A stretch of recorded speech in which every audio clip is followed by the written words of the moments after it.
नमस्कार। एनडीए की टूट अब जग जाहिर हो गई है। एक तरफ जीतन राम मांझी ने कैबिनेट छोड़ने की बात कहकर भाजपा को झटका दिया, वो अलग बात है, उन्होंने बाद में आकर सफाई दी। दूसरी तरफ बिहार चुनाव से पहले नीतीश कुमार की चुप्पी बहुत कुछ कह रही है। और तीसरी तरफ मणिपुर में जेडीयू का भाजपा से समर्थन वापस ले लेना, ये सब कुछ बता रहा है कि एनडीए में सब कुछ ठीक नहीं चल रहा है। और इधर 27 जनवरी को प्रयागराज में धर्म संसद है और कहा जा रहा है कि इस धर्म संसद में प्रधानमंत्री कौन होगा अगला, इस पर भी चर्चा होगी। और उस दिन संयोगवश अमित शाह भी वहीं रहने वाले हैं। इन सब पर विस्तार से बात करने के लिए आज हमारे साथ वरिष्ठ पत्रकार और राजनीतिक विश्लेषक अशोक वानखेड़े सर है। अशोक सर, आपका बहुत बहुत स्वागत है। नमस्कार। अशोक सर, 27 जनवरी को धर्म संसद है और उसी दिन अमित शाह भी वहीं रहेंगे। कहा जा रहा है कि अगले प्रधानमंत्री के नाम पर मुहर लग सकती है। मोदी के मार्गदर्शक मंडल में जाने का समय आ गया है क्या अशोक सर? यकीनन समय आ गया है और ये समय मोदी तय नहीं करेंगे। ये समय जो लाइन में लगा है वो तय करता है। आडवाणी जी का मार्गदर्शन मंडल आडवाणी जी ने तय नहीं किया था, मोदी जी ने तय किया था। तो मोदी जी के लिए भी कोई मार्गदर्शक मंडल तय करने वाला कोई दूसरा होगा। कौन होगा? एक मैं अटल जी का भाषण सुन रहा था, पुराना क्लिप एक सुनने को मिला। तब Atal ji criminals in politics पे बोल रहे थे। उन्हें कहा कि एक समय था इस देश में जब गुंडे बदमाश नेताओं के लिए मदद मांगने आते थे कि जरा पुलिस स्टेशन में फोन कर दो साहब, बहुत ये है। बाद में दूसरा दौर आया जब नेता गुंडों की मदद लेने लगे चुनाव जीतने के लिए। फिर एक तीसरा दौर आया जिसमें गुंडों को यह लगने लगा कि जब हम इनको चुनाव जितवाने रहे तो हम क्यों नहीं लड़े, और गुंडे राजनीति में आ गए। ये अटल बिहारी जी का विश्लेषण है। अब आप गुंडे बदमाश साइड को रख दीजिए। फिर मैं कहता हूं, मैं गुंडों की किसी के साथ तुलना नहीं करता। यही धर्म पे लागू होता है। पहले धर्म के तथाकथित महंत साधु सत्ता के दरबार में गुहार लगाते थे कि भाई कुंभ है, जरा सरकार की तरफ से कोई अच्छी व्यवस्था होनी चाहिए, या ये धार्मिक आयोजन है, सरकार यदि छुट्टी दे दे, इतने सारे हिंदू इस देश में तो एक अच्छा होगा। उसके बाद दूसरा दौर आया जब नेता चुनाव जीतने के लिए धर्म का उपयोग करने लगे। लाला रामदेव, माफ कीजिएगा बाबा रामदेव भी भगवा पहन के भाषण देने लगे और डॉलर नीचे आएगा और अमेरिका से पैसा वापस आएगा, इसका रोड मैप हमारे बाबा बता रहे थे जो दंत मंजन बेचते हैं अभी। अब इन संतों को लगने लगा कि जब हम इनको चुनाव जितवा रहे तो फिर हम ही क्यों नहीं करें सब कुछ तय। इसमें कई पहलू है। तो एक पहलू तो ये है कि अब देश का प्रधानमंत्री संसद या जनता तय नहीं करेगी, अब धर्म संसद तय करेगी। क्योंकि 2012 में ऐसा हुआ, लेकिन 2012 और 2024 के बीच में इस संगम में बहुत पानी बह गया प्रज्ञा जी। बिल्कुल, मैं यही जानना चाह रही थी कि उस वक्त में और आज के वक्त में बहुत चेंजेस आ गए। चेंजेस आ गए। उस वक्त धर्म संसद की पूर्व बागडोर संघ के हाथ में होती थी। बिल्कुल, हाँ। संघ का स्क्रिप्ट होता था, अदाकार साधु संत होते थे जी। 2024 में साधु संत खुद का स्क्रिप्ट बोलने लगे, संघ साइड पे चला गया। ये धर्म संसद सिर्फ मोदी का उत्तराधिकारी नहीं, ये हिंदुत्व की दुकानदारी किसके पास होगी ये भी तय करेगी। क्या ये साधु महंतों को और मंडलेश्वरों के पास जाएगी या संघ के पास बनी रहेगी? ये संकट जितना मोदी के लिए है उतना संघ के लिए है। पिछली बार तो चिमटा बजा था, थड़ाड़ थड़ मोदी मोदी के नाम से जी। लेकिन अभी 2024 की ये सरकार जाने में बहुत टाइम है। 2029 तक मार रहे हैं मुंह में। हाँ, मुंह में मार रहे चिमटे। ये बात अलग थी कि अटल जी ने कहा था कि मैं चिमटे से भी सरकार, ऐसी सरकार को नहीं छूऊंगा। अभी चिमटे मार मार के सरकार बना रहे हैं। जी। तो धर्म संसद में दो तीन बातें होगी। एक बात तो तय है कि अगला उत्तराधिकारी कौन होगा, इसके बारे में बात होगी। योगी आदित्यनाथ तो वहां कैंप लगा के बैठे हैं। हाँ। पूरी कैबिनेट ही लेके बैठे हैं, रोज डुबकी मार रहे हैं, सोच जी। रहे हैं कि गंगा माँ पवित्र गंगा माँ को कहीं आशीर्वाद देगी साधु संतों में, लेकिन जितना एक्सेप्टेंस योगी का होना चाहिए उतना नहीं है। योगी अच्छा। को हाँ, योगी को भला बुरा कहने वाले साधुओं की संख्या ज्यादा है। हाँ, क्योंकि ये गोरखनाथ पीठ के हैं, उनको कई लोग कहना है कि भाई सन्यासी को राजा नहीं होना चाहिए, और आप हो गए हो। कई सोचते हैं कि ये सन्यासी हो गए लेकिन इनका ठाकुरवाद खत्म नहीं हुआ, ये सन्यास पूर्ण रूप से हुआ ही नहीं। जो गोरखनाथ नाथ पंथ को मानने वाले हैं, वो कहते हैं कि भाई नाथ पंथ में तो राम की जगह नहीं है, ये जिस पीठ के पीठेश्वर है उसी के साथ ठीक नहीं कर रहे हैं राम राम करके। तो योगी जी कंफ्यूजन में है, वो कभी पीठेश्वर बन जाते हैं तो कभी मुख्यमंत्री। लेकिन जो बात आपने कहा संयोग से अमित शाह नहीं आ रहे हैं, अमित शाह प्लानिंग के तहत आ रहे हैं। अच्छा। प्रधानमंत्री की डेट अलग है, प्रधानमंत्री की डेट अलग है नहाने की, उपराष्ट्रपति जाएंगे, फिर उसके बाद उपराष्ट्रपति जाएंगे, और धर्म संसद के समय अमित शाह जाएंगे, क्योंकि अमित शाह अपने सामने बहुत सारी चीजें करवाने का प्रयास करेंगे।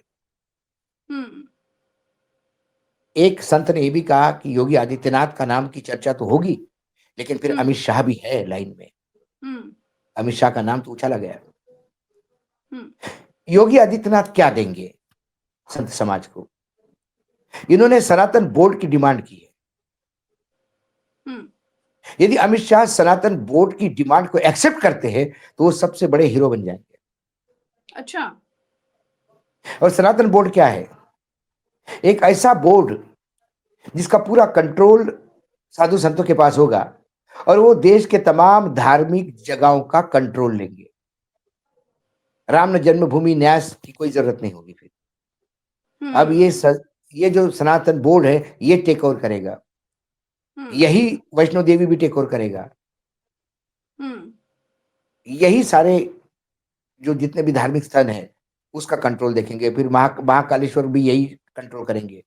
जो आजकल स्टेट ने अलग अलग बोर्ड बनाए हैं वो सब इसमें सम्मिलित हो जाएंगे, और ये सनातन बोर्ड, ये महामंडलेश्वर और ये लोग चलाएंगे। इसमें शंकराचार्य की कोई जगह नहीं होगी। तो इस बार रेस में आगे कौन दिखाई दे रहा है आपको? इस बार रेस में तो मुझे यकीनन अमित शाह ही दिखाई दे रहा है। मौजूद है, अमित शाह तो वहां रहने वाले हैं, और योगी आदित्यनाथ पहले से डेरा डाले हुए हैं, और तथाकथित बाबा, वो आईआईटी वाले बाबा जो है उन्होंने कह दिया है कि प्रधानमंत्री होंगे योगी, भविष्यवाणी की है। नहीं, लेकिन आईआईटी बाबा वाले, वो आईआईटी के बाबा बने रहेंगे कि नहीं, यही उनकी बात में पता नहीं है। उनको भगाया गया वहां से, ये भी है।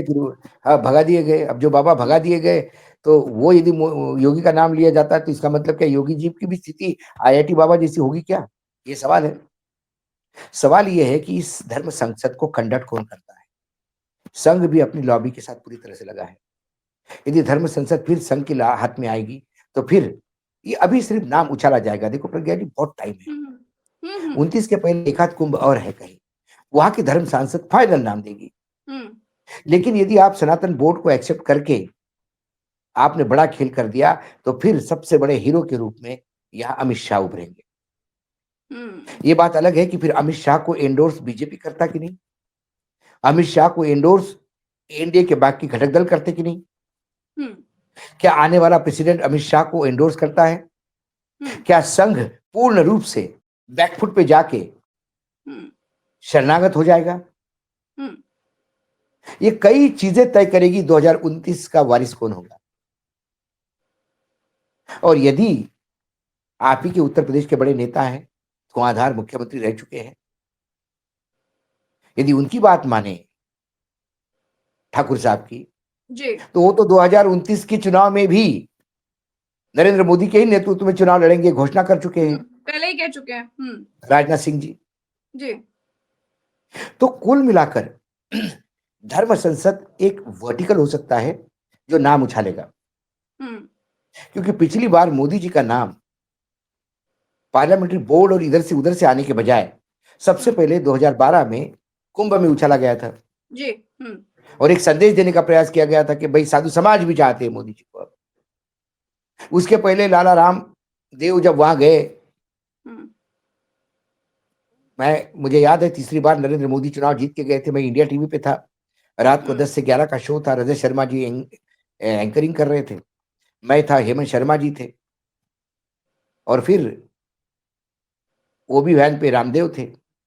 फिर रामदेव ने वहां घोषणा की थी कि अब गुजरात की इस बम्पर जीत के बाद अब दिल्ली की तरफ रुख होगा और नरेंद्र मोदी अब दिल्ली में जाके नेतृत्व करेंगे, ये बाबा रामदेव ने बोला था।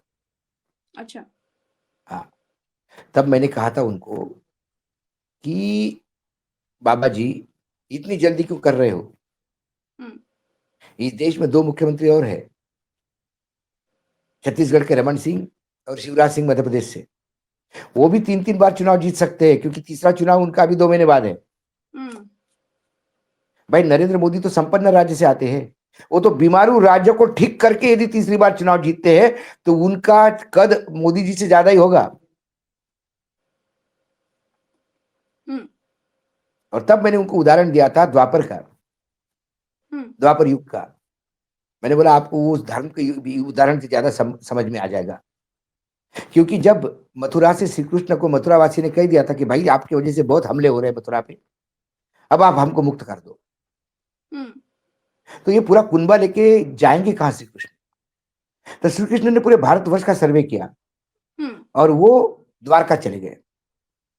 एक तरफ समुद्र है तो वहां से आक्रमण नहीं हो सकता, दूसरा गुजरात ये भूमि संपन्न उस समय थी द्वापर युग में, तो गुजरात तो द्वापर युग से संपन्न भूमि है। तो उस संपन्न भूमि में यदि मोदी जी तीसरी बार आते हैं तो कोई बड़ा अजूबा नहीं। लेकिन तब लाला रामदेव ने नाम उछाला। फिर 2012 में धर्म संसद ने कहा, फिर गोवा में नेशनल एग्जीक्यूटिव हुई, उसमें कैंपेन कमेटी का चेयरमैन बनाया गया। अडवाणी जी मुंह फुला के बैठ गए, फूफा बन के, शादी में जैसे फूफा बनाते मुंह। यशवंत सिन्हा नरोवा कुंजरोवा में थे, पता नहीं उधर बोलू कि इधर बोलू। और इसी बीच में फिर कार्यकारिणी की बैठक दिल्ली में हुई 1 सप्ताह बाद, और प्रधानमंत्री का उम्मीदवार घोषित कर दिया। ये संघ चाहता था, ये स्क्रिप्ट संघ का था। इस बार संघ का स्क्रिप्ट है नहीं। इस धर्म संसद में संघ का स्क्रिप्ट मुझे नहीं लगता चलेगा। अच्छा। क्योंकि जिस हिसाब से संघ चालक को ट्रोल किया गया, बुढ़ा हो गया, रिटायरमेंट हो जाओ, हमारे मंदिर हम क्यों नहीं ले वापस, जब उनने बोला कि सभी मस्जिदों में मंदिर ढूंढना बंद करो जी, उसके बाद उनको ट्रोल किया गया। ट्रोल किसने करवाया? ये साधु संतों को निडर किसने करवाया? ये साधु संत कोई, मतलब मैं तो आज कहता हूं कि भाई इनकी ये कितना टैक्स देते, देखो इनकी इनकम क्या है, इनकी प्रॉपर्टीज क्या है। हमारे देश में साधु संतों को कहां से एग्जम्पशन मिल रहा है टैक्सेशन का? कोई लेखा जोखा नहीं है। ऐसे में साधु संत भी सत्ता से डरते हैं, लेकिन सत्ता पूर्ण रूप से यदि साधु संतों का पूर्ण उपयोग कर ही ले तो उसमें फिर कुछ नहीं किया जा सकता। इसलिए इस धर्म संकट को मैं भी देख रहा हूं, आप भी देख लीजिए धर्म संसद क्या कहती है, कहां तक धर्म संसद में ये तमाम बातें होती है। और ये तो धर्म संसद की बात हुई, कुंभ की चली रही है। एक सवाल प्रज्ञा जी आपने और कहा था, और वो कहा था बिहार का, कि मणिपुर में उन्होंने अपना समर्थन वापस ले लिया। उसके बाद का डेवलपमेंट ये है कि मणिपुर में जो लेटर जारी किया था समर्थन वापस करने का, वो जनता दल यूनाइटेड के अध्यक्ष को पार्टी विरोधी गतिविधियों के नाम पर निकाल दिया गया है। जेडीयू का समर्थन वहां मणिपुर में बरकरार है।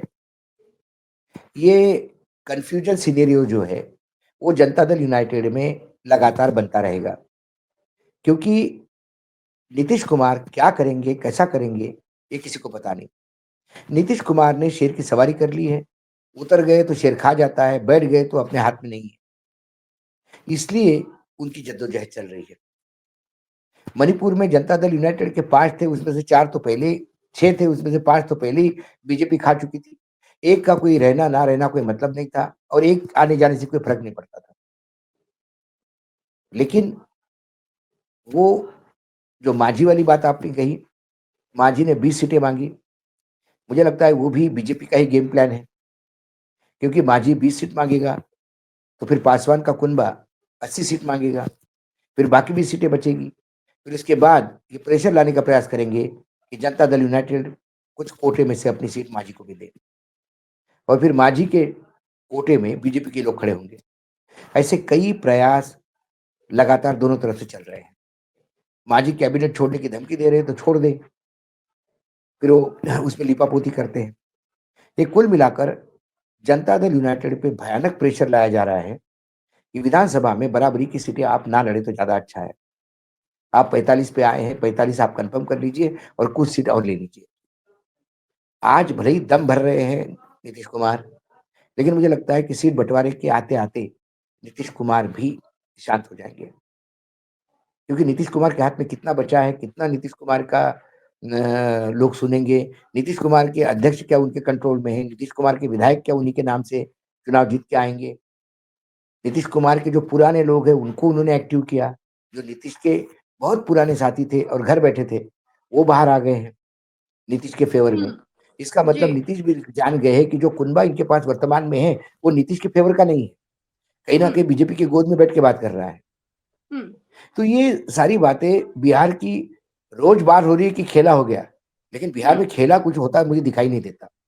एंड में नीतीश कुमार मणिपुर में जिस तरीके से जेडीयू एनडीए नहीं से नहीं अलग हो गया है, नहीं लग रहा नहीं है कि नहीं ये नहीं 10 नहीं सीट तो बिहार में होने नहीं वाले चुनाव के पहले की प्रज्ञा है। जी, लेटेस्ट डेवलपमेंट मैं आपको बता रहा हूँ। जी जिस अध्यक्ष ने ये लेटर जारी किया था उस अध्यक्ष को ही पद से निकाल दिया गया है एंटी पार्टी एक्टिविटी के लिए। इसका मतलब मणिपुर का विधायक आज भी बीजेपी के साथ है, एनडीए के साथ है। तो वो लेटर ही उन्होंने मतलब उस अध्यक्ष को ही निकाल दिया पार्टी से कि आपने गलत लेटर इशू किया।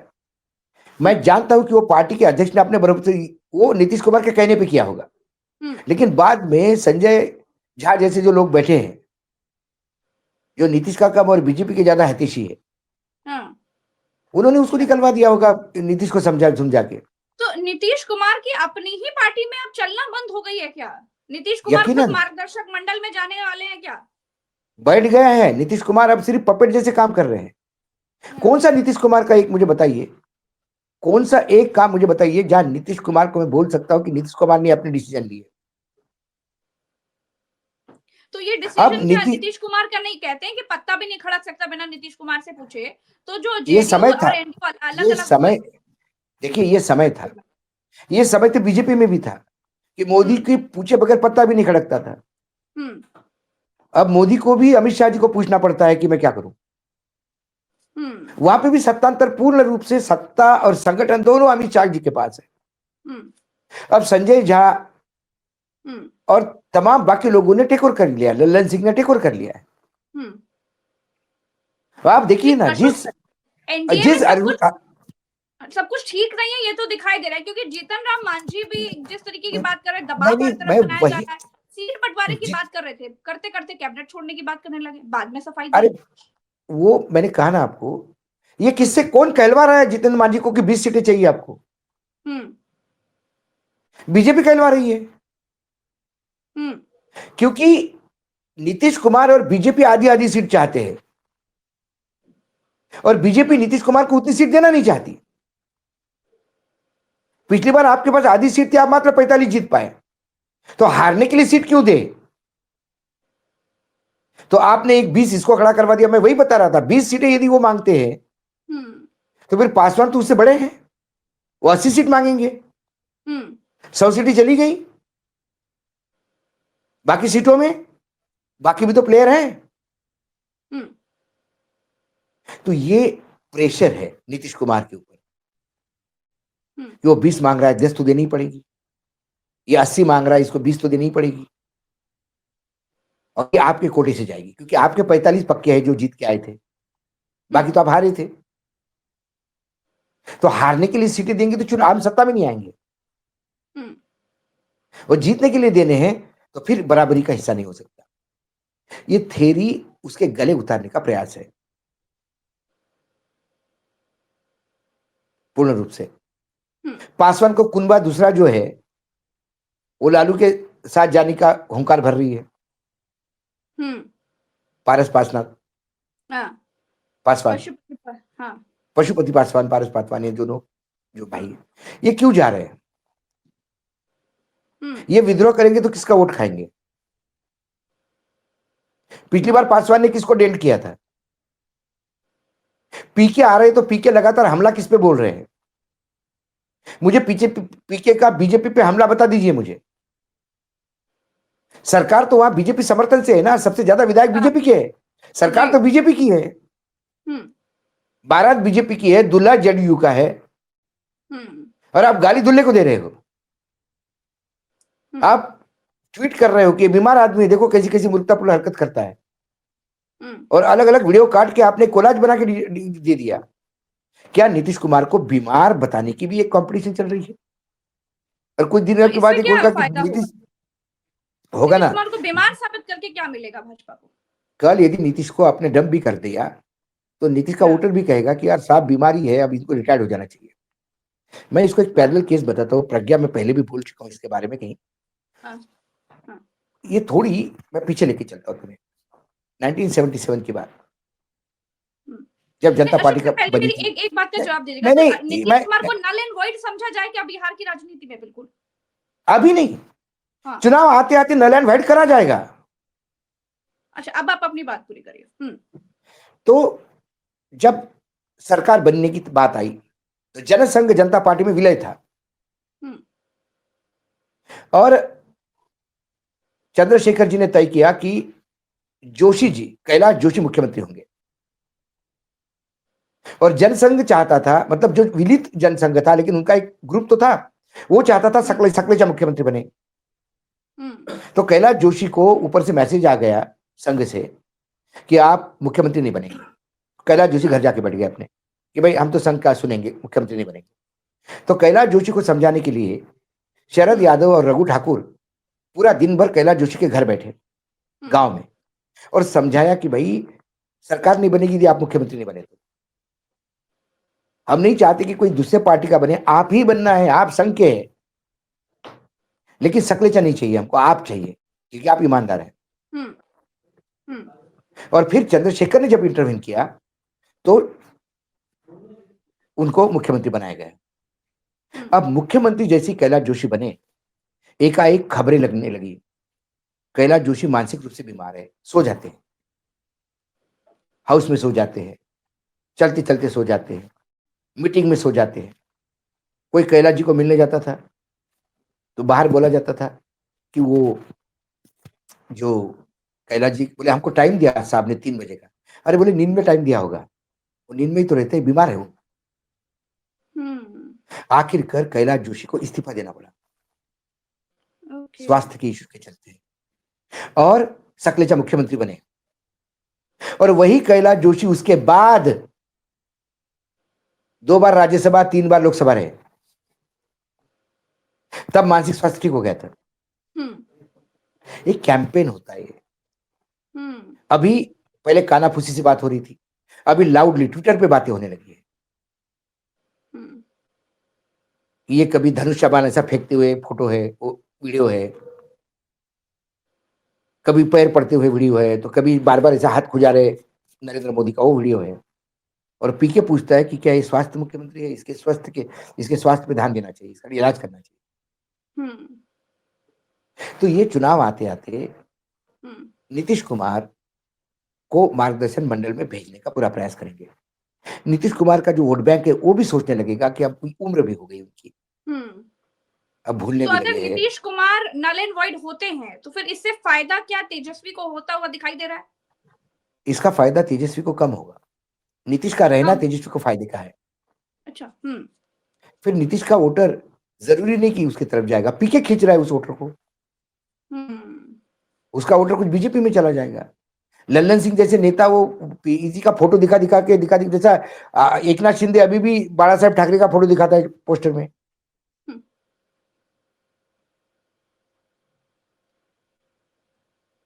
अच्छा अशोक सर, ये तो हुई चलिए बिहार की बात, अब चलते चलते थोड़ा अंतरराष्ट्रीय बात भी कर लेते हैं, डंकापति के डंके की बात कर लेते हैं कि खूब कहा गया विदेशों में डंका बज रहा है, ट्रंप का शपथ ग्रहण चल रहा था, मोदी जी को इनवाइट नहीं किया गया, लेकिन भारत जिसे आतंकी कहता है उस पन्नू को अमेरिका ने इनवाइट किया, और वो खालिस्तान जिंदाबाद के नारे लगा रहा था, और अभी तक कोई निंदा भी नहीं की गई है, प्रकट की गई है किसी की तरफ से। इस पर क्या कहेंगे आप?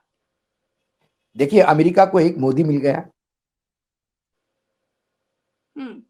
और मोदी जी को एक बड़ा मोदी मिल गया, क्या ट्रम्प जो के अपने रूप मन में? की बात, हाँ, जो अपने मन की बात करता है, किसी की सुनता नहीं। पत्रकारों को प्रेस कॉन्फ्रेंस में धक्के मार के निकाल देता है। इसीलिए मैंने बोला मोदी से बड़ा मोदी निकला। नहीं तो मोदी जी तो जिस बिशप, माय फ्रेंड कहते थे ट्रम्प को, फिर क्या हो गया? धोखा कैसे दे दिया ट्रम्प ने? ये ऐसा व्यवहार कैसे बदल गया ट्रम्प का एकदम? अरे भाई साहब, प्रज्ञा जी, कल से मैं बोलने लगूं कि प्रज्ञा के चैनल का मालिक मैं हूं, मैं हूं, मैं हूं, बोलने से होगा क्या? जब तक आप नहीं घोषित करोगे कि ये चैनल अशोक वानखड़े का है, तब तक क्या होगा? ट्रंप ने कहना चाहिए मेरा दोस्त है।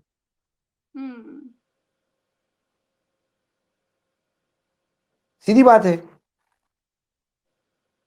अच्छा, दिल्ली में क्या अंतरराष्ट्रीय देखा स्तर पे, तारीख में? अंतरराष्ट्रीय स्तर पे जब भी कोई दो नेता मिलते हैं तो गर्मजोशी से ही मिलते हैं। कोई एक सही दूसरे बात। को देख के थूकता नहीं है।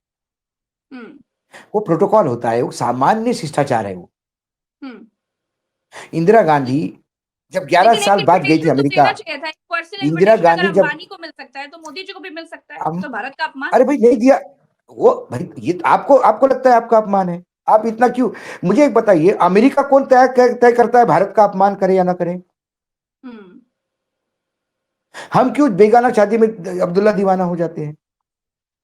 आप बिल्कुल वैसी बात कर रही है जब नीरा राडिया की टेप आ गई थी मार्केट में और कई पत्रकारों का कन्वर्सेशन बाहर आ गया था।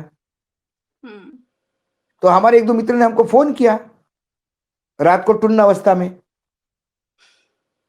बोला क्या कर रहा है तू दिल्ली में, काय का पत्रकार तू? नीरा राडिया ने तो तेरे से बात ही नहीं करी, प्रभु चावला से करी, बताओ, बड़े बड़े पत्रकारों से करी, इसका मतलब तू पत्रकार ही नहीं है। उसका मैं जवाब क्या देता? नीरा राडिया बात करने पे ही आदमी यदि पत्रकार माना जाए तो हम तो जीवन में पत्रकार नहीं बन सकते। भाई, अडानी की महिमा मंडन करने पे ही पत्रकार माना जाए तो फिर प्रज्ञा जी आप भी पत्रकार नहीं बन सकती। बिल्कुल सही बात है। तो ये अलग अलग सर्टिफिकेट देने वाले अलग अलग लोग हैं। एक बात जरूर है कि उस आतंकी का नारा लगाने के बाद भी भारत सरकार मौन है। ये हमारी नामर्दगी दिखाता है। Point number 1। पॉइंट नंबर निंदा 2, तो प्रकट करनी चाहिए। एक पॉइंट नंबर 2, 18,000 पहली लिस्ट है भारतीयों की जो भारत में आ जाएंगे। भारत के पास उनको अपने भारत में क्या होगा उनका इसका रोड मैप नहीं, ना भारत हम उसके बारे में कुछ कहते हैं। Point number 3, H1B visa effect नहीं होगा ऐसा ट्रंप कहते हैं और हमारे अंधभक्त बोलेंगे कि हमने बहुत बड़ा विजय हासिल किया। उसके बाद ट्रंप का एक डायलॉग है उसके बाद, we need technical people in our country to teach our Americans about the technology. वो भारत के लोगों को सिर्फ यूज करने के लिए बुला रहे हैं, आइए हमारे लोगों को ट्रेन कर दीजिए और वापस चले जाइए। हमारे यहाँ शंकराचार्य के मना करने के बाद भी मंदिर में प्राण प्रतिष्ठा होगी अधूरी मंदिर में, वहां उसने वही किया। उसने जो नागरिकता का कानून है उसके लिए वहां के बिशप ने उनको हाथ जोड़ के विनती की, in the name of the god कहा। Yes yes. लेकिन बाद में ट्रंप ने कहा ये वामवादी सोच की हम तो नहीं करेंगे। जैसे हमारे यहाँ शंकराचार्य को गलत बोल दिया गया था। जी। वो अंधभक्ति है। मैंने इसीलिए कहा कि अमेरिका को एक बड़ा मोदी मिल गया। अब ये अच्छा बड़ा चलिए, मोदी, अभी चलते हमारे चलते मोदी दिल्ली सिर्फ में हमारे मोदी हम पे इम्पैक्ट करते हैं। ये अमेरिका वाला मोदी जो है ना, ये पूरे विश्व को इम्पैक्ट करेगा। अच्छा, दिल्ली में क्या हो रहा है सर? आप तो दिल्ली में बैठे हैं, आज की तारीख में क्या देख रहे हैं? देखिए प्रज्ञा जी, आजकल विश्लेषण दो टाइप के होते हैं।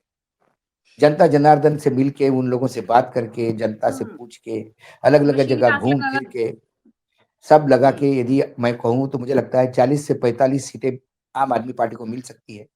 सीटें कम होगी ये जरूर है, भाजपा की सीटें बढ़ सकती है, कांग्रेस का वोट परसेंटेज 1 या 2% से बढ़ सकता है, सीटें मिलना बहुत मुश्किल है। लेकिन यदि मशीनों चली, यदि राजीव कुमार की कृपा हुई तो फिर 65 सीटें भाजपा को मिल सकती है 70 में से। ये सीधा दोनों आकलन देने के लिए दो बहुत विश्लेषण, शुक्रिया। दोनों विश्लेषण दे रहे होंगे। चलिए, बहुत बहुत शुक्रिया अशोक सर, और दर्शकों का भी बहुत बहुत आभार, आपने इतना समय दिया। अभी के लिए इतना ही, हमें दीजिए इजाजत। अगर आपने चैनल को सब्सक्राइब नहीं किया है तो फटाक से कर लीजिए। नमस्कार।